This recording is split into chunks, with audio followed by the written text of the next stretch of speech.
Welcome back students, आप सबको अपने चैनल यस के स्टडी में वापस से स्वागत है। स्टूडेंट, इस वीडियो में हम बात करने वाले हैं आपके उन 15 मोस्ट इम्पोर्टेंट टॉपिक के बारे में बात करेंगे जो आपके एग्जाम में बहुत ज़्यादा से ज़्यादा पूछे थे। आपको 100 से 100% नंबर इसमें मिलने वाला है। आप घबराइए नहीं, बिल्कुल आपको घबराने की जरूरत नहीं है, क्योंकि इसमें सारे टॉपिक्स आपको क्लियर किए जाएंगे। ग्रामर से रिलेटेड सारे टॉपिक इसमें रिलेटेड किए जाएंगे, जिसमें आपको 100% मार्क्स मिलने वाले हैं। ठीक है, अब देखिए स्टूडेंट्स, इसमें टॉपिक फर्स्ट की बात करेंगे। टॉपिक फर्स्ट में आपका क्या आएगा, और अगर इसका पीडीएफ आपको पाना है तो यस के एम स्टडी के टेलीग्राम चैनल को ज्वाइन कर लेना है, और वहां से जा करके इसका पीडीएफ, ठीक है, इसका पीडीएफ आप लोग फ्री में डाउनलोड कर सकते हैं। ठीक है, फ्री में डाउनलोड कर सकते हैं, और जिससे वहां से आप लोग पढ़ सकते हैं। तो मेरे प्यारे स्टूडेंट्स, आपको घबराना नहीं है, बिल्कुल आप यहाँ पर जुड़ जाइए और अच्छी तरीके से अपनी पढ़ाई को कंटिन्यू करिए। तो जो स्टूडेंट्स हमारे नए हैं चैनल को अगर सब्सक्राइब कर लें, और जो स्टूडेंट्स हमारे पुराने हैं चैनल को शेयर कर दें और लाइक कर दें, और साथ ही साथ बेल आइकन को भी दबाएं, ताकि आने वाली वीडियो की संबंध नोटिफिकेशन आपकी स्क्रीन पर सबसे पहले आए। तो देखिए स्टूडेंट्स, आपको क्या पढ़ने वाला है, डायरेक्ट और इनडायरेक्ट स्पीच, यानी कि इसका मतलब क्या होता है, नरेशन।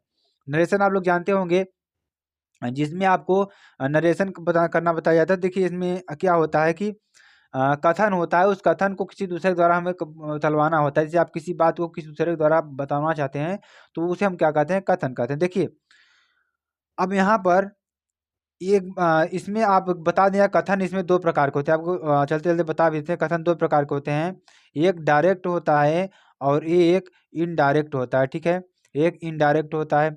डायरेक्ट का मतलब क्या होता है कि आप स्वयं अपनी बात स्वयं किसी को डायरेक्ट जाते हैं, प्रत्यक्ष रूप में बताते हैं। और इनडायरेक्ट का मतलब क्या हुआ कि आप अपनी बात को किसी दूसरे के द्वारा कहलवाने का प्रयास करते हैं, कहलवाते हैं, तो उसे हम क्या कहते हैं, इनडायरेक्ट स्पीच कहते हैं। ठीक है, तो आपको देखिए डायरेक्ट स्पीच और इनडायरेक्ट स्पीच होता है। ठीक है, अब देखिए ये हमारा क्या होता है, रिपोर्टिंग वर्ब होता है। ठीक है, रिपोर्टिंग वर्ब होता है। ये हमारा आरएस होता है, रिपोर्टेड स्पीच होता है। ठीक है, ये वर्ब होता है, ये जो इसके द्वारा जो कही गई बात होती है, यहाँ पे रिपोर्टेड स्पीच में हमें लिख दी जाती है।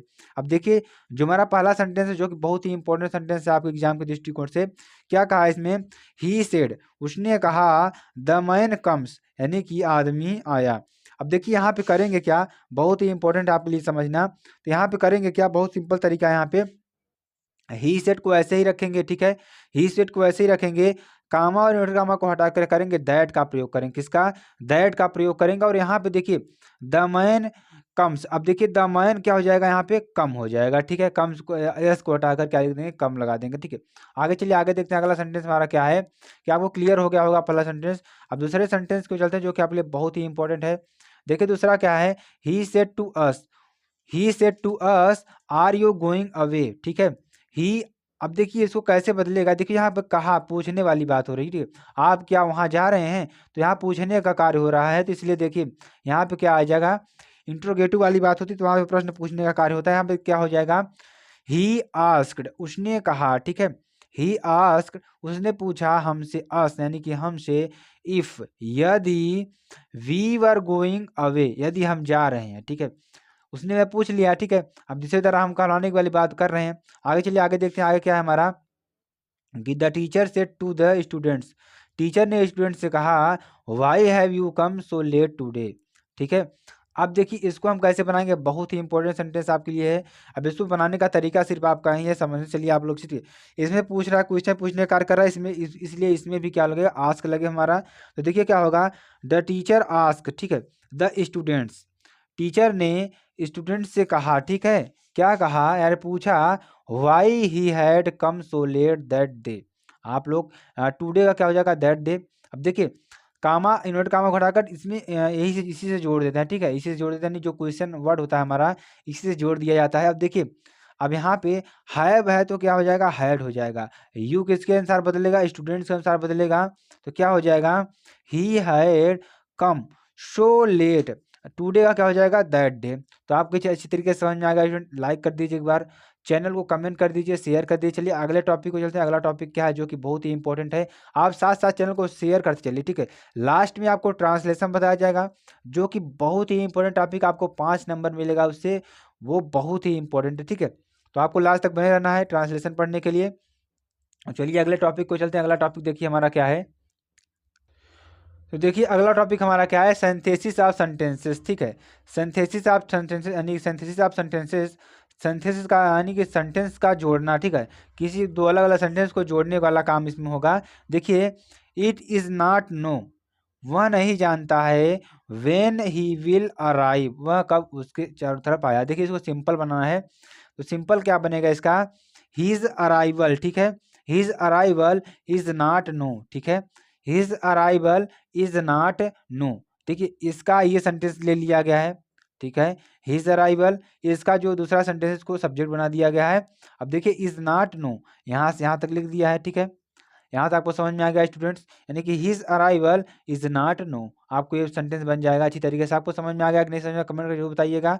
आगे चलिए अगले सेंटेंस, अगला सेंटेंस देखिए क्या है हमारा, जो कि बहुत ही इंपॉर्टेंट है आपके एग्जाम के दृष्टिकोण से स्टूडेंट्स, बहुत ही इंपॉर्टेंट प्रश्न है, ठीक है।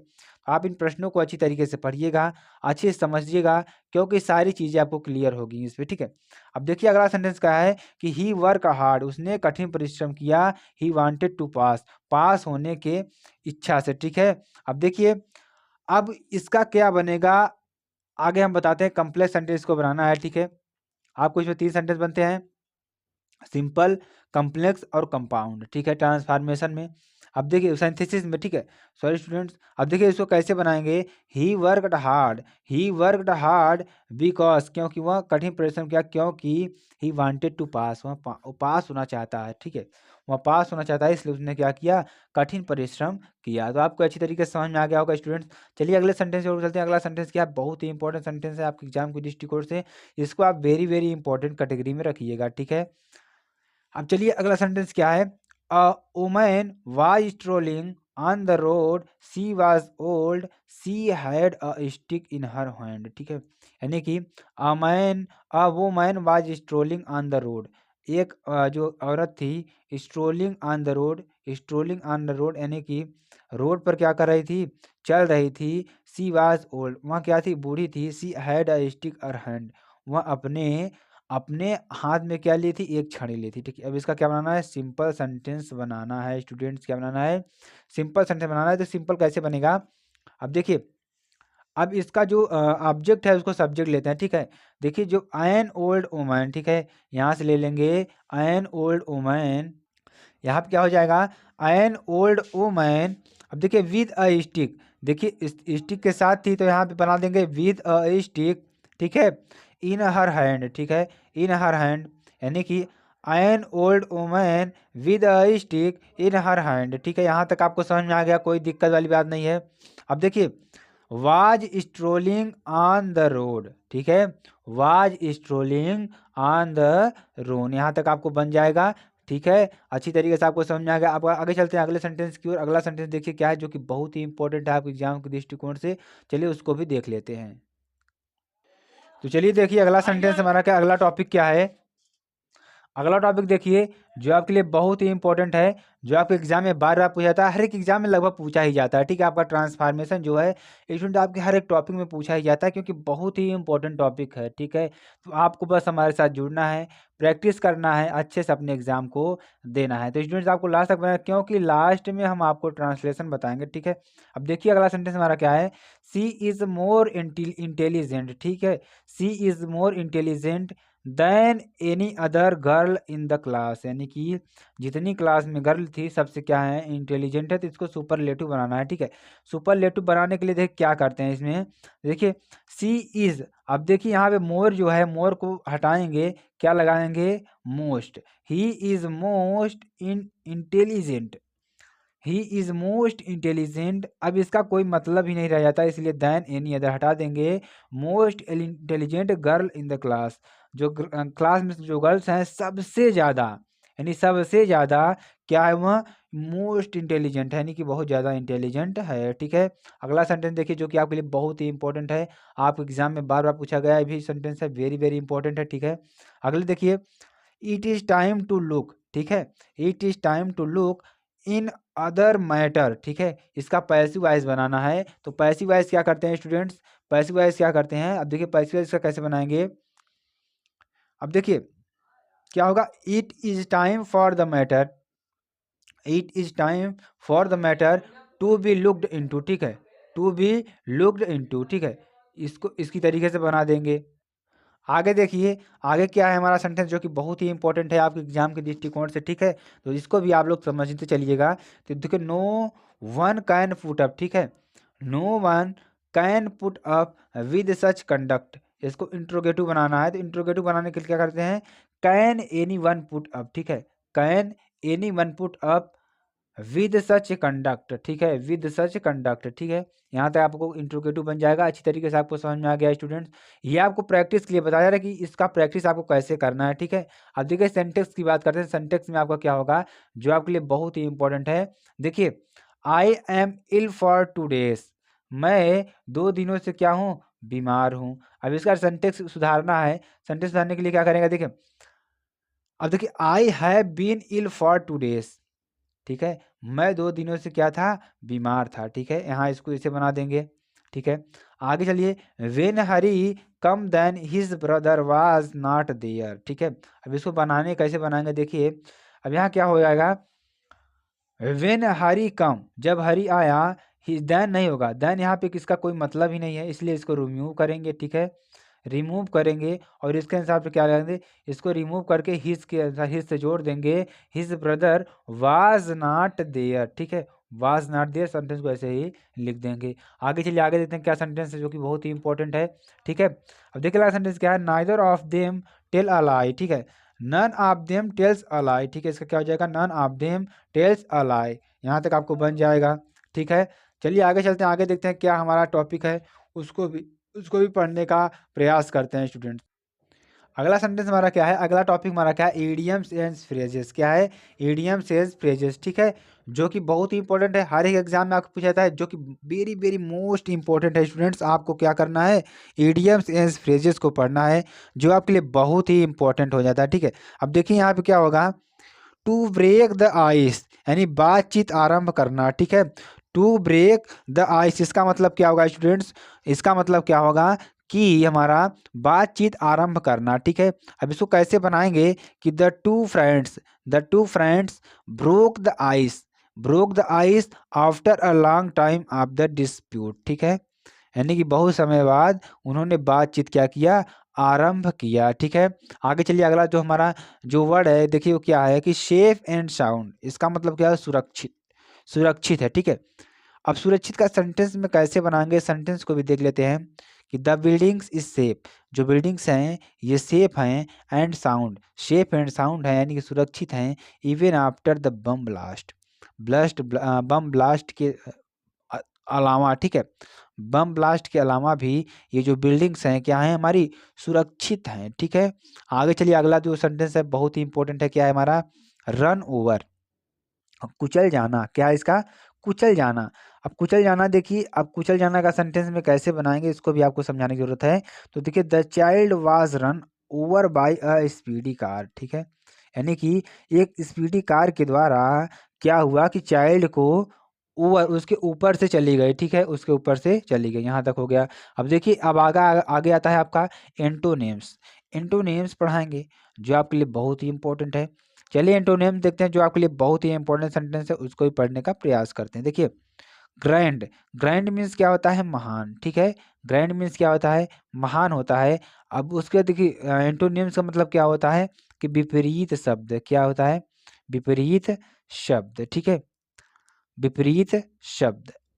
अब इसका मतलब क्या होता है, विपरीत शब्द। अब देखते हैं कौन बहुत बहुत इंपॉर्टेंट विपरीत शब्द हैं आपके, लास्ट तक बने रहना है क्योंकि लास्ट में आपको ट्रांसलेशन पढ़ाएंगे, क्योंकि बहुत ही इंपॉर्टेंट है ट्रांसलेशन भी आपके एग्जाम के दृष्टि से। टोटल 5 नंबर मिलने वाले हैं, तो जो ट्रांसलेशन हम बताते हैं बहुत ही इंपॉर्टेंट होते हैं, आपके एग्जाम में 101% पूछे जाते हैं। तो आपको बस जुड़ना है, ट्रांसलेशन पढ़ना है और अच्छी तरीके से आपको पढ़ते रहना है। अब देखिए, ग्रैंड मीन्स क्या होता है, महान होता है, और हम्बल मीन्स भी क्या होता है, महान होता है, महान नहीं होता है। हम्बल मीन्स क्या होता है, तुच्छ होता है स्टूडेंट, सॉरी स्टूडेंट, क्या होता है, तुच्छ, ठीक है। हम्बल मीन्स क्या होता है, तुच्छ होता है, तो यहाँ तक आप नोट कर लेंगे। उसका देखिए, कॉमन मीन्स क्या होता है, समान, अनकॉमन मीन्स क्या होता है, असामान्य, ठीक है। इसको भी आप लिख लेंगे अच्छी तरीके से। यहाँ तक आपको समझ में आ गया। क्रेडिबल, क्रेडिबल माने विश्वसनीय, अनक्रेडिबल माने अविश्वसनीय, ठीक है, यहाँ पे हो जाएगा अविश्वसनीय, ठीक है, अविश्वसनीय, यहाँ हो जाएगा। फ्रैंक मीन्स क्या होता है? अस्पष्टवादी। फ्रैंक मीन्स क्या होता है? अस्पष्टवादी। और शे मीन्स क्या होता है? अस्पष्टवादी, ठीक है, जो स्पष्ट बात ना करता हो, अस्पष्टवादी। तो यहाँ तक आपको समझ में आ गया। प्लीज़ चैनल को लाइक कर दीजिए, शेयर कर दीजिए और कमेंट कर दीजिए। चलिए आगे चलते हैं, आगे देखते हैं कि हमारा कौन सा टॉपिक है जो आपके लिए बहुत ही इंपॉर्टेंट है। आगे हमारा देखिए टॉपिक आ जाता है सिनोनिम्स। सिनोनिम्स का मतलब क्या होता है स्टूडेंट? समानार्थी शब्द। क्या होता है? समानार्थी शब्द। क्या होता है? समानार्थी शब्द होता है, ठीक है। अब देखिए डोसाइल। डोसाइल मीन्स क्या होता है? विनम्र, ठीक है, विनम्र होता है। अब विनम्र, विनम्र का जो और भी जो शब्द हैं वो क्या क्या बनेंगे? पोलाइट। पोलाइट मीन्स क्या होता है? विनम्र होता है। हम्बल मीन्स भी क्या होता है? विनम्र हमारा होता है। तो यहाँ तक आपको समझ में आ गया स्टूडेंट्स, सारी चीज़ें आपको क्लियर हो रही हैं। नॉर्मल मीन्स क्या होता है? सामान्य। जनरल मीन्स क्या होता है? सामान्य। और सिंपल मीन्स क्या भी होता है? सामान्य या साधारण, ठीक है। मैड मीन्स क्या होता है? पागल। और क्रेजी मीन्स भी क्या होता है? पागल। इंसेन मीन्स भी क्या होता है? पागल होता है हमारा, ठीक है। आगे चलिए, लीगल मीन्स क्या होता है? कानूनी। तो लॉफुल मीन्स क्या होता है? भी हमारा कानूनी होता है। अब चलिए आगे देखते हैं होमोफोन्स। होमोफोन्स की बात करते हैं। होमोफोन्स में देखिए आपको दो वर्ड दिए रहेंगे, उनकी मीनिंग से बदल जाएगी, अर्थ सेम रहेंगे, ठीक है। यहाँ तक आपको समझ में आ रहा है? अब देखिए यहाँ पे मैन मीन्स क्या होता है? आदमी। और मेन मीन्स क्या होता है? मुख्य। मीनिंग आप देखिए स्पेलिंग बदली है, लेकिन जो अर्थ है, अर्थ भी बदल जाएगा। और इसका जो प्रोनाउंसिएशन है, आप उच्चारण देखेंगे, उच्चारण एक ही होगा। मैन, मैन, ठीक है, उच्चारण एक ही लगभग समान होगा, लेकिन इसकी जो मीनिंग है वो बदल जाती है। और इसका जो अर्थ है, इसका जो अर्थ है वो वही बदल जाता है। देखिए मैन मीन्स क्या होता है? आदमी। He is an honourable man, यहाँ एक क्या है? ईमानदार व्यक्ति है। मेन मीन्स क्या होता है? मुख्य। This is the main point, यहाँ एक मुख्य, मुख्य बिंदु है, ठीक है। इसका मतलब ये हो जाएगा। आगे देखिए लेन मीन्स क्या होता है? अकेला। और लोन मीन्स क्या होता है? कर्ज। लोन मीन्स क्या होता है? कर्ज। और लोन मीन्स क्या होता है? अकेला भी होता है। देखिए he is a loan man, यह क्या है? अकेला व्यक्ति है। Bank gives us loan, bank जो होती है हमें लोन देती है। आगे चलिए आगे देखते हैं। पाउस। पाउस मीन्स क्या होता है? पंजा। Paws of tiger are dangerous, ठीक है, क्या है? Are dangerous. अब देखिए यहाँ पे पुश मीन्स क्या होता है? विराम होता है। देखिए the movie has been pushed, जो मूवी है अभी क्या कर दी? रोक दी गई। तो यहाँ तक आपको समझ में आ गया होगा स्टूडेंट्स, बहुत ही इंपॉर्टेंट टॉपिक्स हैं ये। आगे चलिए आगे देखते हैं। आगे हमारा मोस्ट इंपॉर्टेंट टॉपिक है, बहुत ही इंपॉर्टेंट है, वन वर्ड सब्स्टिट्यूशन। इसके बाद हमारा क्या आएगा? ट्रांसलेशन आएगा। ट्रांसलेशन भी बहुत ही इंपॉर्टेंट है, आपके एग्जाम में लगभग पूछा जाएगा, क्योंकि ये ऐसा कोई ईयर नहीं है कि जिसमें आपको पूछा ना गया हो। देखिए वन वर्ड सब्स्टिट्यूशन भी हर एक वर्ड से पूछा जाता है आपका। देखिए इसमें क्या है sentence? A person who is a very simple and easily believers whatever is told. क्या हो जाएगा इसका? क्रेडुलस। क्या हो जाएगा? क्रेडुलस हो जाएगा, त्वरित विश्वासी, ठीक है। अब देखिए which can not be corrected, जो सही न हो उसे क्या कहेंगे? इनक्रेडिबल, ठीक है, असुधार्य, ठीक है, जिसे सही न किया जा सके उसे क्या कहते हैं? असुधार्य किया है, ठीक है। Which can not be read, जिसे हम पढ़ न सकें, ठीक है, उसे क्या कहेंगे? इलेजिबल, ठीक है, इलेजिबल यानी कि अपठनीय, ठीक है। तो यहाँ तक आपको समझ में आ गया। आगे चलते ट्रांसलेशन की ओर चलते हैं। ट्रांसलेशन में बहुत ही इंपॉर्टेंट है आपके एग्जाम के दृष्टिकोण से। लास्ट टॉपिक बहुत ही इंपॉर्टेंट टॉपिक। देखिए हम सभी जीवन में बड़ा मुकाम हासिल करना चाहते हैं। देखिए जो हम सभी हैं जीवन में बड़ा मुकाम हासिल करना चाहते हैं, इसका अगर हम बनाएंगे, देखिए ऑल ऑफ अस, हम सभी want to achieve a big goal. हम क्या कहते हैं? बिग गोल इन लाइफ, जीवन में एक बड़ा मुकाम हासिल करना चाहते हैं, ठीक है। उसका देखिए फॉर दिस, इसके लिए, फॉर दिस यानी इसके लिए, many big task have to be done, कई बड़े कार्य करने होते हैं। इसके लिए क्या होता है? बहुत बड़े कार्य करने होते हैं। उसके बाद जिसमें अक्सर कई मुश्किलें भी आती हैं, विच जिसमें ऑफन प्रायः इन्वॉल्व मेनी डिफिकल्टीज, यानी कि बहुत ज़्यादा कठिनाइयाँ इसमें शामिल होती हैं। तो स्टूडेंट्स आपको यह वीडियो कैसी लगी आप कमेंट में जरूर बताएंगे, और फिर मिलते हैं नेक्स्ट वीडियो में नए टॉपिक के साथ आपके सामने फिर प्रस्तुत होंगे। जय हिंद, जय भारत।